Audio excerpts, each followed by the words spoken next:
Bapak Ibu yang saya hormati, ini pengajiannya dua tema, silaturahmi dan haji. Mana yang kita pilih, pengajian haji atau pengajian Tayyip Muhammad tadi dari PCNU?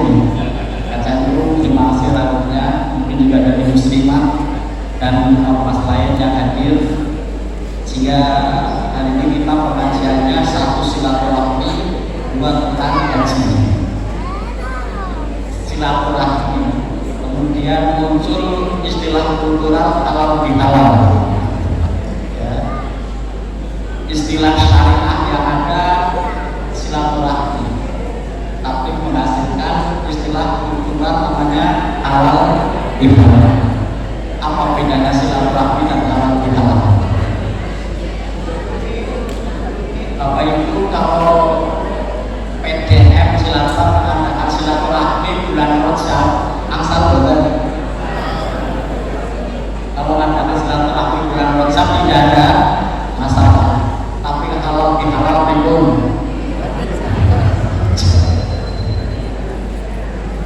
Apa mungkin PDM Cilacap mengadakan halal bihalal di bulan Rajab?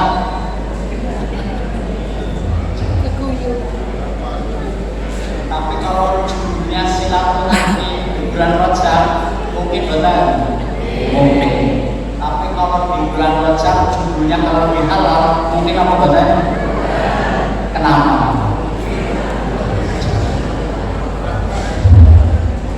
Kenapa silaturahmi bisa tiap saat, tapi halal bihalal mungkin di bulan halal? Apa alasannya?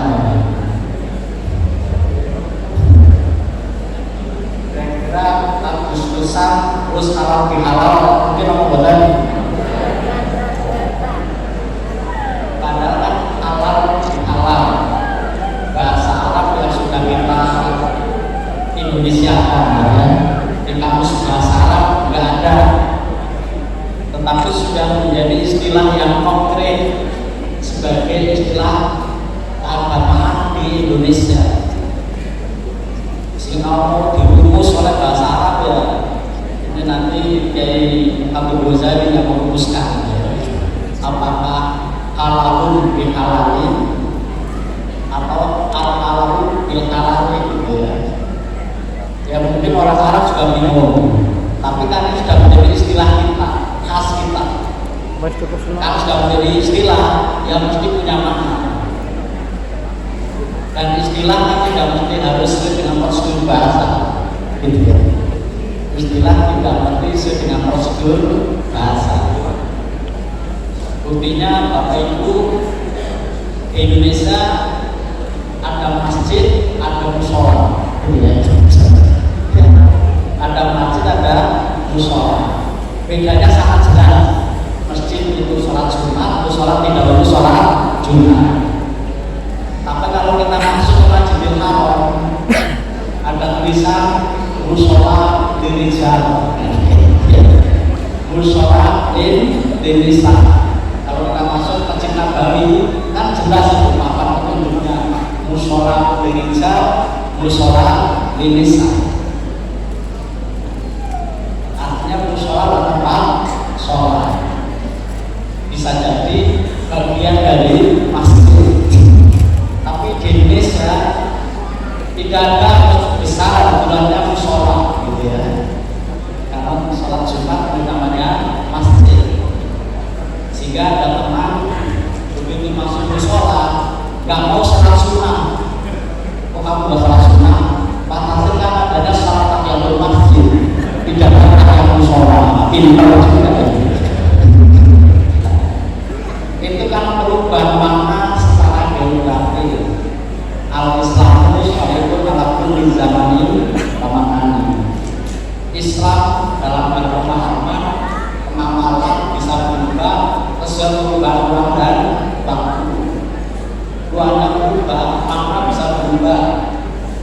Waktunya berubah, pemahaman bisa berubah. Maka begitu masuk ke Indonesia, beda makna masjid dan mushola. Biasa sebuah dalil berubah karena perubahan geografi. dan banyak lagi. Al-fitnatu akbaru minal qatli. Fitnah lebih kejam dari pembunuhan. Yang Bapak pahami kata fitnah dalam ayat ini mesti diartikan dalam konteks Indonesia, menuduh tanpa bukti, kan itu. Padahal ayat ini sama sekali gak ada hubungannya satu menuduh. Ya, al-fitnah itu akbaru minal qatli. Di situ kedua-duanya bermakna pembunuhan. Fitnah pembunuhan, al-qatlu juga pembunuhan. Ya. Jadi al-fitnah itu akbaru minal qatli, kedua-duanya adalah pembunuhan. Al-fitnah ya pembunuhan, al-qatlu juga pembunuhan. Tapi kenapa dibedakan? Karena pelakunya beda. Al-fitnah itu pembunuhan yang dilakukan oleh orang kafir, sementara al-qatlu di situ pembunuhan yang dilakukan oleh orang mukmin. Tetapi al-fitnah dikatakan lebih kejam. Kenapa? Ketika ayat ini turun, Bapak Ibu belum ada HP. Ketika ayat ini turun belum ada HP, sehingga turun di suatu tempat lain belum tahu. Sehingga namanya dalam suasana peperangan boleh bunuh, pembunuhan yang sah di arena peperangan. Tetapi ayat tentang pembunuhan sudah turun, ayat pembunuh sudah turun, tetapi masih melakukan pembunuhan. Itulah yang dilakukan oleh orang kafir. Sudah tahu ayat larangan membunuh turun, kok masih membunuh, maka dosanya lebih besar. Sementara yang mungkin belum tahu kalau ayat pembunuhan sudah turun, ayat larangan pembunuhan sudah turun, tetapi masih membunuh karena menganggap masih dalam suasana perang. Ayat gencatan senjata belum tahu sudah turun, karena belum tahu maka masih membunuh. Sekali membunuh tapi belum tahu kalau larangannya sudah turun. Sama-sama dosa, tapi dosanya lebih kecil dibanding yang sudah tahu. Itulah Bapak Ibu pemahaman al-fitnah akbaru minal qatli. Ya. Sehingga kata fitnah sangat berbeda dengan Al-Quran yang mendaki, dengan orang Indonesia mendaki kata fitnah. Sangat berbeda. Kemarin Bapak Ibu imsak, ya, Bapak Ibu mesti punya jadwal imsaknya, khusus Indonesia, karena ulamanya mengambil prinsip hati-hati atau ikhtiar. Di jadwal imsaknya kita ada dua kolom, ada kolom imsak, ada kolom subuh. Padahal kalau kita pahami makna puasa dalam kitab-kitab fikih, asyam di mana al-imsak, kan itu asyam di mana al-imsak, al-imsak anil mukhbirah min kulli fadli lagu syamsi ma'aniya. Itu setidaknya pengertian puasa menurut kitab fikih sunnah. Sehingga puasa dalam imsak menahan diri. Kapan mulai imsak? Imsak adalah kata yang tabayana lakuro katil atau minal katil asfabi minal ajri. Sehingga imsak adalah fajar. Artinya imsak adalah subuh. Tetapi di Indonesia dibedakan antara imsak dan subuh. Dan rumusnya aja, berapa menit jarak subuh dengan imsak? Selalu 10 menit. Sehingga Bapak Ibu kalau dengan imsak gak usah khawatir, masih bisa 14 karena masih 10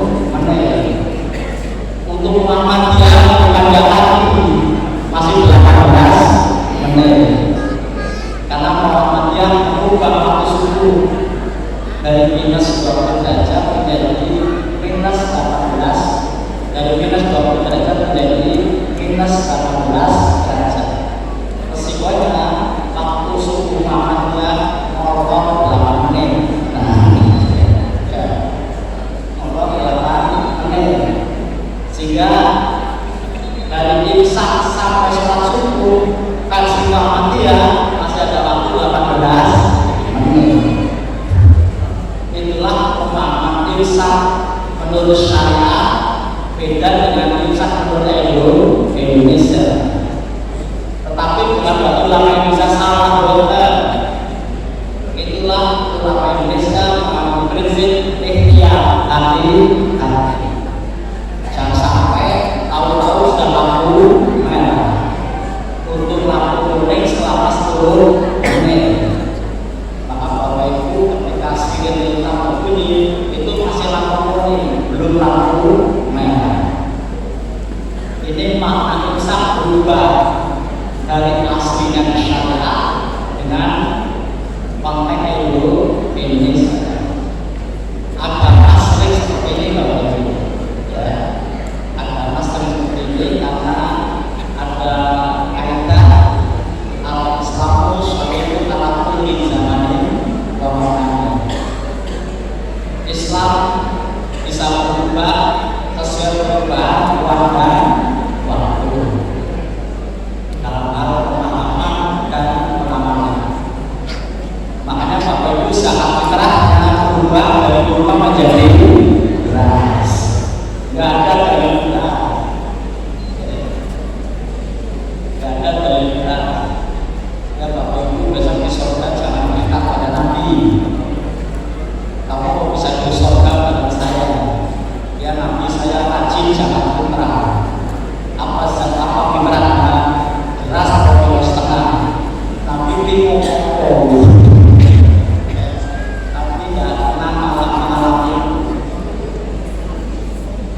Tetapi ulama bisa mengubah dari kurma menjadi beras. Pertimbangannya satu, makanan pokok, dua, yang namanya makanan. Tapi itu pertimbangan bukan dari syariat. Itu pertimbangan dalam pikir untuk menentukan apa yang pas untuk Indonesia. Bapak Ibu yang saya hormati, begitu ngomong silaturahmi kita ada batasan waktu. Apapun bisa silaturahmi. Kenapa menjadi penting? Karena manusia tidak ada konflik, karena beda pendapat atau beda pendapatan. Kita mungkin konflik karena beda pendapat atau mungkin beda pendapatan. Itu bisa bikin konflik. Nah, Indonesia memahami Ramadan tidak sekedar bulan berkah. Kalau aslinya itu wajahku syahrul mubarak, sungguh telah hadir padamu bulan penuh berkah. Itu nama asli di hadis syahrul mubarak, bulan penuh berkah. Berkah artinya ziyadatul khair, ziyadatul sa'adah, bertambahnya kebahagiaan, bertambahnya kebaikan. Maka Bapak Ibu sering berdoa atau ngomong, gak apa-apa gajinya kecil yang penting berkah. Akhirnya kecil beneran. Ya. Karena Bapak Ibu sudah berpikir gaji kecil gak apa-apa yang penting berkah. Ya jangan protes kepada ibu mati kenapa gajinya kecil, kan sudah berdoa gaji kecil yang penting berkah. Maka sekarang kita ganti gaji besar dan juga berkah. Pikiranmu adalah takdirmu. Pikiranmu adalah takdirmu. Sehingga takdir kita akan mengiringi pikiran kita. Kalau kita berpikir positif, takdirnya positif. Kalau kita takdirnya negatif, maka kalau kita berpikir negatif, takdirnya negatif. Maka jangan berpikir negatif.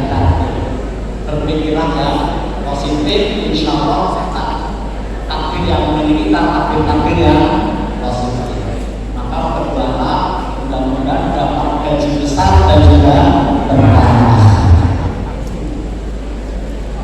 Bapak Ibu sekalian,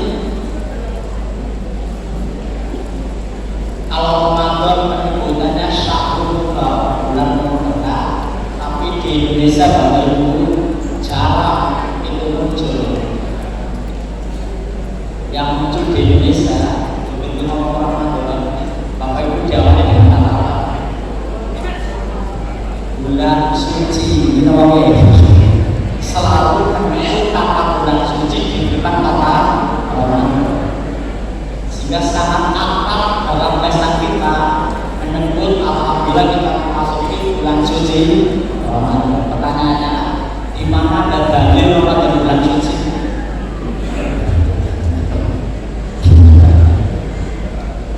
Di mana ada dalil yang menuntut Ramadan bulan suci? Bahkan bulan Muharram pun 4 bulan pun dalam Islam Ramadan nggak masuk Bapak. Bulan Muharram itu ada 4 bulan yang dimuliakan dan kita nggak boleh terang. 1 Dzulqa'dah, 2 Dzulhijjah, 3 Muharram, 4 Rajab. Ramadan nggak masuk. Maka perang Badar terjadi di bulan Ramadan. Tetapi kita sangat akrab menyebut Ramadan sebagai bulan suci. Bid'ah atau boleh? Siapa yang berani ngomong bid'ah? Tapi nggak ada dalilnya sekarang. Tapi bukan berarti ulama yang bisa salah. Tidak. Mari kita lihat. Karena Indonesia mengambil Ramadan tidak sekedar bulan penuh berkah, tapi bulan suci, maka tradisi yang mengiringi Ramadan itu adalah tradisi proses pengujian. Begitu menjelang Ramadan kita punya tradisi namanya tradisi padusan. Semua adus karena mau masukin bulan suci. Prinsipnya Allah Maha Suci. Allah Maha Suci. Hanya yang suci saja yang bisa bertakaruf kepada Allah. Maka begitu kita beribadah kepada Allah itu dalam keadaan suci, wudu atau mandi. Karena Allah Maha Suci. Ramadan kita tahu sebagai bulan pengujian. Allah dalilnya sangat akrab, dari sangat populer, yang paham bukan turun. Tapi Bapak Ibu nggak pernah kebayang inilah dasar pengujian. Man shoma Ramadan imanan wa ihtisaban. Man shoma Ramadan imanan wa ihtisaban atau man qoma Ramadan. Undikan terus man shoma Ramadan wa Ramadan. Bapak Ibu ingat terus man shoma Ramadan wa Ramadan. Jawabannya wallahu bisawab. Mungkin Nabi ketika dua-duanya pernah mansoma, pernah mangkok. Atau yang kedua, penulis hadis salah dengar. Penulis hadis salah dengar. Mestinya mansoma ditulis mangkoma, atau sebaliknya mestinya mangkoma ditulis mansoma. Kenapa salah dengar? Hadis terlalu lama ditulis setelah dimakan, dan semua penulis hadis tidak ada satupun yang pernah ketemu Nabi Muhammad. Tidak ada satupun penulis hadis pernah ketemu Nabi. Kalau saya tanya Bapak Ibu, hadis paling sahih apa? Sahih Bukhari. Imam Bukhari lahir tahun ini. Imam Bukhari baru lahir tahun 194 setelah Hijrah. Nabi wafat tahun berapa? Nabi wafat tahun 10 setelah Hijrah. Sehingga Imam Bukhari baru lahir 184 tahun setelah Nabi wafat. Mengenai Imam Bukhari Nabi kanjeng Nabi apa boten? Kalau saya membuat kalimat, kalau saya buat kalimat itu saya berikan pada bapak yang pakai baju tenang.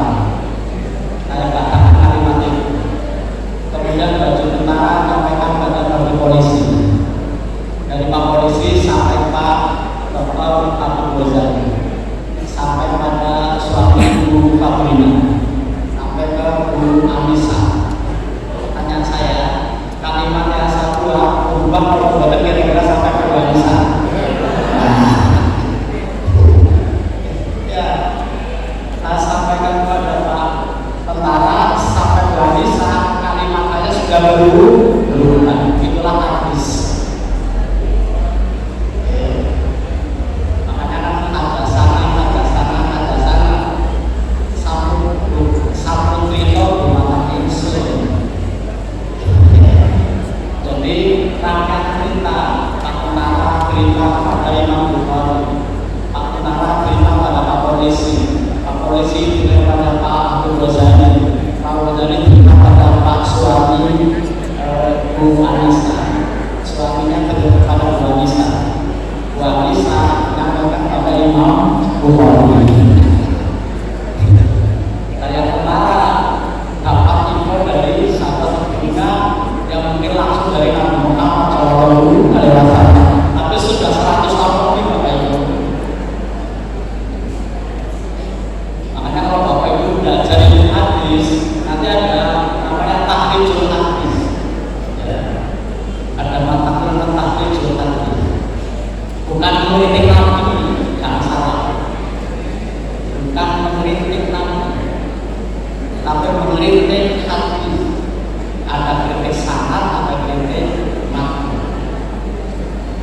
Nah, makanya hadis bisa beragam, sholat Ramadan atau Ramadan.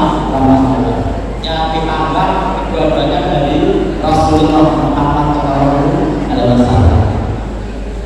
Untuk takriban bila-bilanya pada akhirnya. Tapi Bapak Ibu itulah sebenarnya hadis. Bapak Ibu seperti ada mansoma atau mangkong. Tapi yang jelas dari hadis ini bahwa Allah mengampuni dosa-dosa kita. Sehingga ibadah Ramadan yang kita lakukan adalah ibadah pembersihan dosa, sebagaimana sabda Rasulullah Muhammad SAW. Karena kita pengujian dosa selama Ramadan, maka tidak salah Ramadan disebut bulan suci karena sebagai bulan pengujian dosa, sebagaimana disampaikan oleh Rasulullah Muhammad SAW. Tetapi Bapak Ibu, kepada Allah dengan ibadah yang kita lakukan, Allah mengampuni dosa-dosa kita. Tetapi ampunan Allah kepada kita belum sempurna tanpa kita bersih kepada sesama. Bersih kepada Allah kita cukup dengan ibadah sebanyak-banyaknya, seikhlas-ikhlasnya. Kalau bersih kepada sama, sakit Bapak Ibu dengan ibadah. Saya punya utang 100.000 pada Kiai Abdul Ghazali. Bisa saya sahur di sholat tahajud? Bisa saya sahur dengan baca Quran 30 juz? Bisa saya ganti dengan wiridan? Benar sakit. Itu bedanya bersih kepada Allah dengan bersih kepada sesama. Bersih kepada Allah dengan ibadah, bersih kepada sama tidak bisa dengan ibadah. Kalau konteksnya pinjam uang kembali pinjam uang, kecuali beliau mengikhlaskan. Kalau kita punya salah, kita harus minta maaf. Sehingga kalau bersih kepada Allah itu satu arah, tapi bersih kepada sama harus dua arah. Yang satu minta maaf, yang kedua memberi maaf atas sebabnya. Sehingga ketika bulan Ramadan kita bersih kepada Allah, karena sesuai janji Rasulullah, Allah akan mengampuni dosa-dosa kita. Tetapi kita belum sempurna kalau belum bersih pada sesama. Sehingga kenapa begitu Ramadan bersih kepada Allah, lanjut bulan Syawal bersih kepada sesama. Ojo datang lupa bulan Dzulhijjah. Nah, juga kesuwen mumpung masih jenjang Ramadan, maka saling halal bihalal. Sehingga bersih kita kepada Allah menjadi sempurna karena disempurnakan bersih asik pada sesama. Sehingga kenapa kemudian halal di bulan Syawal. Walaupun dalam Islam mestinya begitu tukaran konflik langsung halal bihalal. Maksimal boleh tidak bertemu sangka hanya tiga hari. Layak itu muslim ayat jura'ahu bapak alam diraya ini. Bertemu halal buat yang Islam, ketemu yang lain, kemudian wajahnya pindah.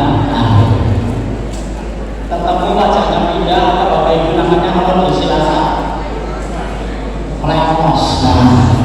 Ketemu melemos, tenang start, melampaui batas tiga malam. Pertanyaannya, sinten bapak ibu yang utara langsung bisa rukun? Siapa bapak ibu yang utara langsung bisa rukun? Kadang-kadang bapak ibu sesumbar Jawa Asam itu turunan kan gitu ya. Jawa Asam itu turunan. Artinya apa? Betapa beratnya sebenarnya bapak ibu kalau bihalal. Maka biasanya yang bermasalah tidak datang di antara halal bihalal. Apalagi kalau maksudnya datang nanti ada salam-salaman itu yang tukaran itu langsung pamit gitu ya. Saya apa karena saya ketua RT, saya ketua RT. Jadi kalau nanti malam biar RT jam 4 sore sudah mulai telepon. Pak RT kamu pakai dulu misalnya daerah kalau bihalal. Tunggu sebentar lagi partnernya telepon. Artinya bapak ibu betapa beratnya halal bihalal. Sehingga ada yang menghapus halal bihalal, mau minta maaf bulan Syawal. Ya masih lumayan daripada 18. Ya, masih lumayan daripada 18. Inilah perspektif Indonesia. Sehingga bapak ibu itu nalar syariatnya. Kenapa halal bihalal di bulan Syawal? Bersih kepada Allah, kesempurnaan bersih kepada sesama. Aja kesuwen. Begitu Ramadan masuk sama. Itulah nalar syariat. Kenapa halal bihalal di bulan Syawal? Sehingga bapak ibu gak usah kehilangan kepercayaan diri. Ini muslim Indonesia kehilangan kepercayaan diri. Saya baca itu ucapan Idul Fitri, sekarang sudah tidak mencantumkan lagi formalin dan batin, termasuk kita dan jelasa. Jadi ucapannya ada selamat hari raya Idul Fitri titik. Kata formalin dan batin dihapus. Minal aidin wal faizin dihapus. Katanya takut bid'ah. Jadi bapak ibu luar biasa bagaimana perspektif ulama Indonesia. Sehingga Idul Fitri tidak sekedar fenomena syariah, tapi fenomena budaya. Kalau Idul Fitri hanya sebuah peristiwa syariah, sholat Id rampung bapak ibu. Sholat Id rampung. Tapi karena kita menempatkan Idul Fitri tidak sekedar fenomena syariah, tapi juga fenomena budaya, sebulan Syawal belum rampung. Umpamanya terpaksa telat, mumpung kesimpulan Syawal. Nah, ya, sudah terpaksa akhir sudah hari keberapa masih menyebut mumpung kesimpulan Syawal. Itu perspektif Indonesia dalam memahami kesempurnaan hadis maksud Ramadan imanan bangsa. Sehingga sebuah prestasi dakwah sebenarnya bagaimana halal bihalal yang diambil dari silaturahmi dari syariat menjadi budaya bangsa. Berarti bapak ibu tidak mudah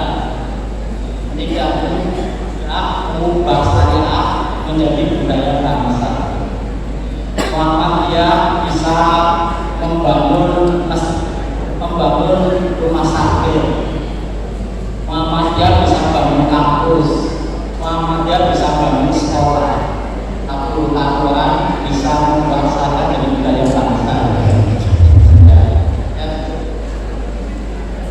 Karena siapa yang tidak halal bihalal, semua instansi pemerintah masuk pertama setelah Ramadan mesti halal bihalal, mulai dari presiden sampai ke ART, dari presiden sampai ketua RT. Dilihat dari perspektif dakwah ini luar biasa. Bagaimana syariat menjadi budaya bangsa. Dan yang itu halal bihalal semua orang, muslim maupun non-muslim. Saya hidup di perumahan yang 40% non-muslim dan Chinese. Setahun cuma pertemuan 3 kali. 1 Agustus, 17 Agustus, 2 tahun baru Masehi, dan ketiga halal bihalal. Walaupun non-muslim pasti kapan halal bihalal. Kan luar biasa.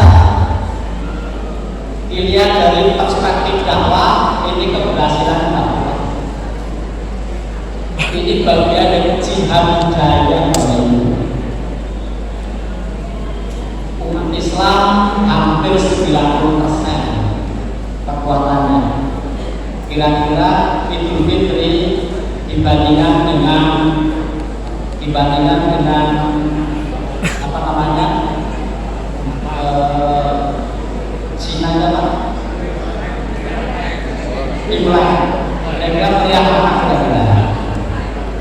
Kalau sampai Imlek lebih meriah dari Idul Fitri, itu artinya umat Islam kalah jihad budaya. Ya, umat Islam kalah jihad budaya. Kira-kira yang bias kota Cilacap itu Imlek atau Idul Fitri? Saya khawatir ketika Imlek kotanya meriah dengan lampion-lampion, begitu Idul Fitri sepi. Kalau itu terjadi, nanti sama kalah jihad budaya. Lebih meriah mana kira-kira? Ramadan dan Desember. Lebih semarak mana Desember dan Ramadan? Kalau Desember lebih semarak dari Ramadan, artinya umat Islam kalah jihad budaya. Kalau kalah jihad budaya, jangan kemudian kalah yang lain-lain. Karena budaya adalah baliho agama. Ya, budaya adalah baliho agama. Kan baliho dari hadis, bandimani rawalaya. Dari bandimani rawalaya. Dari kata baliho, dari kata baliho, sampai kata baru 1 ayat. Kata baliho artinya tempat menyampaikan pesan. Budaya adalah bagian dari media pesan agama. Nah, kadang-kadang umat Islam kalah kreatif dengan umat lain. Bapak Ibu, yang namanya kreativitas di bulan Natal itu bukan ajaran Kristen. Jadi yang namanya Sinterklas, kemudian pohon Natal, itu bukan ajaran Kristen. Itu bukan ajaran Kristen. Buktinya apa? Buktinya kita mengadakan penelitian. Majelis Ulama Indonesia membuat fatwa bagi umat Islam menggunakan simbol-simbol Kristen di bulan Natal, termasuk pengharapan umat Islam menggunakan baju-baju Sinterklas. Cuman yang punya toko kan mereka. Pilih mana, apakah baju Sinterklas atau dikeluarkan dari pegawai toko. Akhirnya nganggur, nah gitu kan. Daripada nganggur, mending pakai baju singkat kelar. Salah ibadah, istilah orang ngomong. Tetapi aku menggunakan mata haram Bapak Ibu. Aku menggunakan mata haram. Umat Islam menggunakan simbol-simbol itu. Tapi dianya maka menelitinya sikap gereja terhadap palma NU itu. Apa hasilnya Bapak Ibu? Apa kata gereja? Matafsir mohon diharamkan. Matafsir silakan diharamkan. Kenapa? Itu semua bukan ajaran kami. Ya, itu semua bukan ajaran gereja. Itu semua bukan ajaran Injil. Itu semua hanya kreativitas umat Kristen dalam penyemanaan bulan itu hanya kreativitas umat kami dalam penyemanaan bulan Desember. Pertanyaannya, apa kreativitas umat Islam ketika menyemarakan Idul Fitri?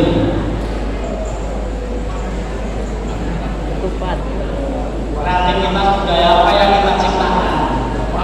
Nah, belum ada juga kita ciptakan gedung. Punya simbol ketupat dan gedung untuk melawan Sinterklas, untuk melawan Sinterklas, untuk melawan pohon Natal yang sama-sama kreativitas budaya meluknya. Cuma kan kaum Puritan nggak mau, langsung divonis Illuminatin dalam waktu berbagai mana yang kita pilih, jihad budaya atau kelanjutan. Maka Muhammadiyah punya dakwah kultural Muhammadiyah. Bapak Ibu yang saya hormati, sehingga menempatkan halal bihalal di bulan Syawal itu sebuah kearifan lokal ulama Indonesia dalam menyempurnakan ibadah Ramadan. Kalau ibadah Ramadan sudah penuh jika kita daya dosa pada Allah, dilanjut bersih pada sesama, sehingga tidak lazim kalau bihalal di luar bulan Syawal, walaupun tidak menentang syariat, tidak menentang fikih, tapi sama dengan Pak Kiai Khalid tidak berani khotbah tanpa hukum. Nah, siapa Bapak Ibu yang berani khotbah tanpa pensi? Ada Bapak Ibu berani khotbah tanpa pensi?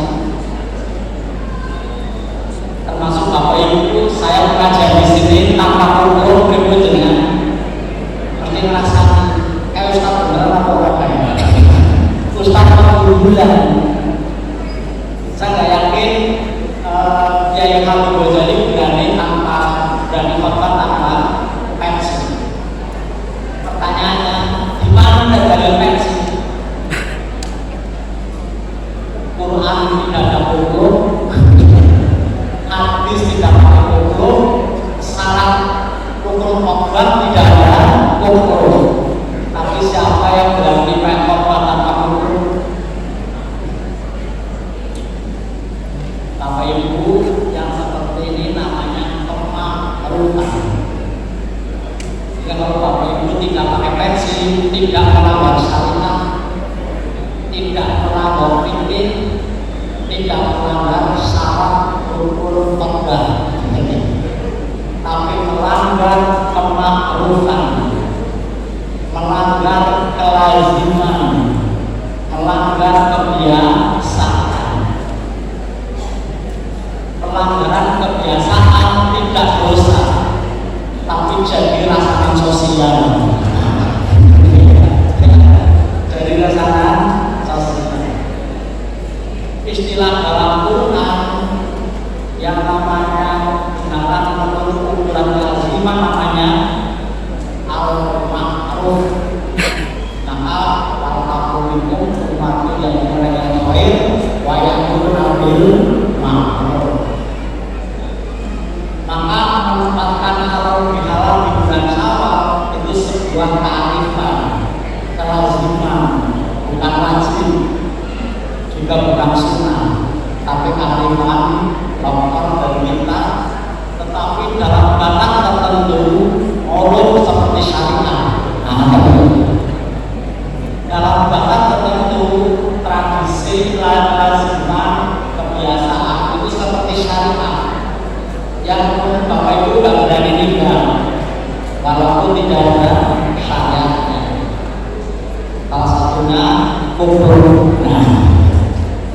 Maka gak usah heran kalau Bapak Ibu belajar usul ada kaidah usul itu bilofi atau bisyari itu loh ya. Apa bukan yang kaidah ini Bapak Ibu?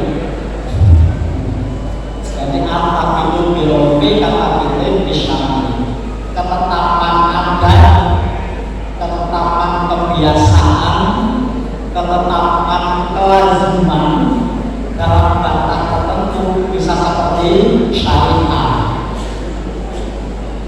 Walaupun tidak dosa, tapi tidak berani meninggalkan. Contohnya kubur. Ya, nggak ada saya kubur, tapi saya yakin Bapak Ibu berani tinggal kubur. Kalau tadi saya lupa nggak pakai pensi, jadi Bapak Ibu pinjam pensi ke saya. Makasih dokter Martes dengan kubur kanan gitu.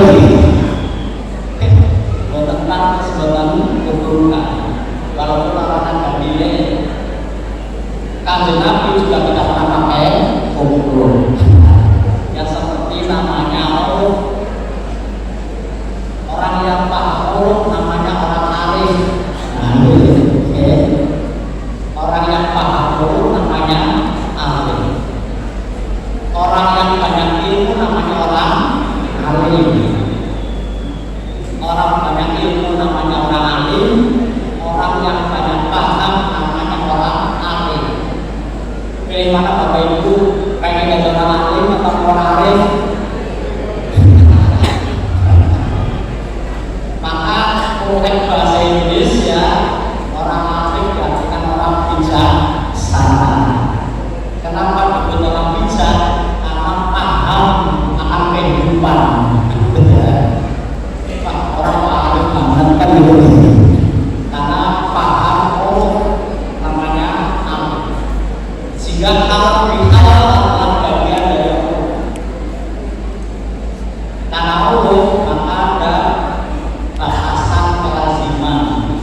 Lazimnya halal bihalal di bulan Syawal, tidak di bulan yang lain. Sekali lagi itu hanya kelaziman. Tapi saya yakin Bapak Ibu dan teman-teman, apabila tidak ada buat bisa yang mengatakan halal bihalal di bulan Muharram, walaupun tidak ada dalilnya. Bapak Ibu yang seperti namanya Allah, karena sekali lagi di kaitan fikih al-tabidu bil-urfi al-tabidu bisyari. Kalau di NU kadang dibuat lagi misalnya kajian itu yang dipakai ada al-muharram al-misyari walaupun menjadi asal meninggalkan silakan yang baik, mengambil tradisi baru yang penting baik. Bapak Ibu yang saya hormati, itulah kenapa kalau bicara di bulan Syawal. Bapak Ibu yang saya hormati, tidak mudah kalau bicara karena harus dua alat. Satu minta maaf, satu memberi maaf. Yang kedua, tidak bisa diganti dengan ibadah. Jadi saya punya utang pada Ustaz Abdul Ghazali 1 juta, tidak bisa saya ganti dengan baca Quran 30 juz. Tidak bisa. Tetap harus kembali 1 juta, tidak boleh dengan ibadah. Tapi kalau tobat kepada Allah bisa diganti dengan ibadah cukup 1 hari. Sehingga kenapa kemudian ulama kita, para penduduk kita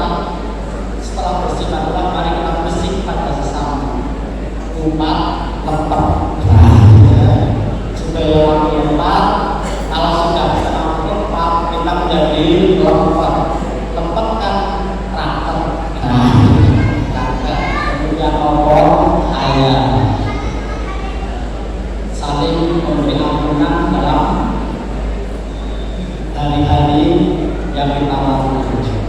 Bapak Ibu yang saya hormati, tetapi tidak mudah Bapak Ibu alam pihak. Itulah kenapa Nabi Muhammad SAW ketika Bapak Ibu melihat temannya, saudaranya, tetangganya tukaran sampai tidak bertegur sapa, artinya kewajiban Bapak Ibu mendamaikan. Pertanyaannya, siapa yang boleh mendamaikan tetangganya yang tukaran? Nggak ada. Takut dianggap urusan rumah tangga orang lain. Padahal mestinya kita mendamaikan orang yang total. Bapak Ibu mungkin punya pengalaman pribadi tukaran dengan orang lain sampai tidak bertegur sapa. Pertanyaannya, memulai bertegur sapa berat atau enteng? Bapak Ibu yang punya pengalaman tukaran dengan orang lain memulai untuk kembali berat atau enteng? Berat. Karena berat ketika Bapak Ibu menemukan orang yang tukaran sampai boleh bohong. Sehingga dalam Islam tidak boleh salah tapi tidak boleh bohong. Tetapi ada bohong yang dibolehkan. Apa Bapak Ibu bohong yang boleh? Jika anda lagi ketika Bismillahirrahmanirrahim, lam asma'u wa rasuli syaitna yakunas kadibun ila fitarafin. Para sahabat mendengar bahwa keringanan gue bohong, gue menusuk untuk bohong. Kata gitu. Tidak ada keringanan bagi manusia untuk bohong. Ila fitarafin, kecuali dalam 3 hal. 3 hal kita boleh bohong. Apa aja Bapak Ibu? Ternyata ada bohong yang dibolehkan. 1 kali murmil hati, bohong di medan peperangan. Jadi bohong di medan peperangan. Jadi Iran boleh bohong pada Amerika. Ya, Iran boleh bohong kepada Israel. Jangan jujur, malah kalah ya. Nah yang kedua, bohong kami boleh adalah wal islamu bainan nas, mendamaikan orang yang konflik. Habis waktunya, paham saya. Yang kedua, menentukan orang yang tukaran. Dan yang ketiga, yang ketiga adalah akhirul rajuli imra'atahu wa akhirul akarabi zawjaha. Ucapan suami pada istrinya, ucapan istri pada suaminya. Intermezzo suami istri di luar wilayah maksiat. Jadi Pak Ade kalau istri nanya apakah saya cantik, kalau dijawab cantik, nggak boleh yang lain. Ya, kepada Bapak Ibu, kepada para suami, ketika istri nanya apakah saya cantik, kalau dijawab nggak boleh pilihan yang lain. Apapun situasinya, walaupun hatinya sangat berat, ngomong cantik. Kalau istri kita masak, para suami untuk menikmati istri nanya apakah enak, harus jawab enak. Walaupun asinnya tak ada, tetap dijawab enak. Gak usah dijawab ya enak, tapi lebih enak kalau gak usah masak. Untuk menyakitkan. Inilah intermezzo suami istri di luar wilayah maksiat. Jadi para istri kalau suami nanya apakah saya ganteng, harus jawab nggak usah jawab yang lain. Saya kira biasa intermezzo suami istri yang urusan tipu-tipu. Para suami luar kota bawa oleh baju, istri nanya berapa harganya, pergi dibohongi. Seperti harga bajunya dimurahkan, harganya 1 juta, akhirnya 100.000. Kalau jujur ngomong 1 juta, snacknya gak apa-apa. Baju itu kuning bermanfaat gitu. Padahal sudah demi istri. Itu yang dibolehkan, bohongnya dibolehkan. Bapak Ibu hormati, itu terkait dengan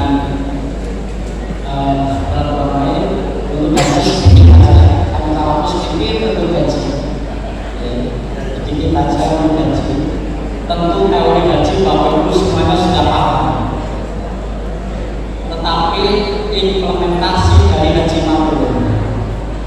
Ketika Nabi ditanya Bapak Ibu, apa ciri-ciri haji mabrur? Selama ini kalau kita ngomong mabrur, setelah itu kita artikan makbul, artinya diterima. Pertanyaannya, siapa yang tahu kalau haji kita diterima? Tidak ada yang tahu. Sehingga kalau memahami makbul selalu bukan makbul, kita nggak pernah ngerti apa kita sebenarnya makbul atau tidak. Tetapi Nabi memberi jawaban yang sangat empiris untuk mengukur makbul atau tidak. Terukur dan empiris. Tampak setelah dohir.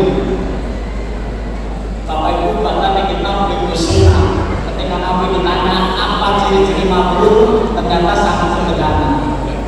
Jawabannya cuma kita ta'am para yudul kalam. Dua itu Bapak Ibu. Kita ta'am para yudul kalam. Satu, Bapak Ibu menjadi dermawan, suka memberi makan, jadi dermawan, tidak bakhil, tapi juga tidak boros. Kita amut, paham, suka memberi makan, sehingga nanti setelah haji sering-sering traktir Bapak Ibu. Itu ciri-ciri mabrur, dermawan, dari pelit menjadi tidak pelit, dari bakhil menjadi dermawan. Kita amut, paham. Nah, yang kedua layakul kalam. Lesannya, ucapannya, WA-nya, chattingannya tidak menyakitkan orang lain. Jadi layakul kalam, ucapannya tidak menyakitkan orang lain. Nah, nanti Bapak Ibu sekarang WA Bapak Ibu jangan dihapus, ya. WA Bapak Ibu jangan dihapus, Facebooknya jangan dihapus. Untuk membandingkan antara sebelum haji dengan setelah haji. Oh, ternyata setelah haji berubah, tidak ada yang menyakitkan orang lain. WA-nya nggak menyakitkan, Facebooknya nggak menyakitkan, SMS-nya nggak menyakitkan. Kalau perlu, teleponnya terekam. Itu namanya layakul kalam. Ucapannya tidak menyakitkan orang lain. Itu ketika Nabi ditanya apa ciri-ciri mabrur, cuma dua, kita paham mabrur dan suka memberi makan dan ucapannya tidak menyakitkan orang lain. Sebenarnya Bapak Ibu, mudah-mudahan Bapak Ibu bisa melakukan itu sehingga benar-benar menjadi haji yang mabrur dan mabrur. Amin. Terima kasih. Saya sampai di sini kajian yang disampaikan. Mudah-mudahan bermanfaat. Mudah-mudahan maaf. Wassalamualaikum warahmatullahi wabarakatuh. Kita akhiri dengan doa Al-Fatihah.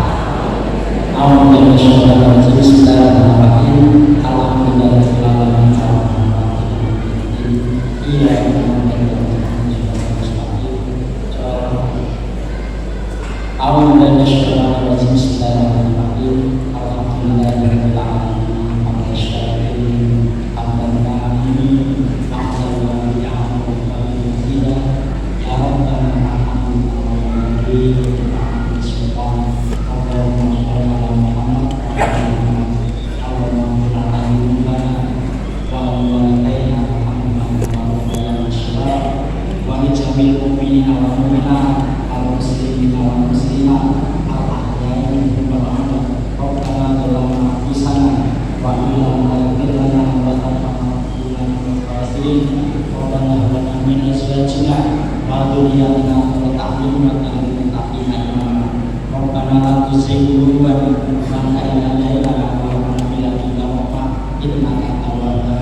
Rabbana atina fid dunya hasanah wa fil akhirati hasanah wa qina adzabannar.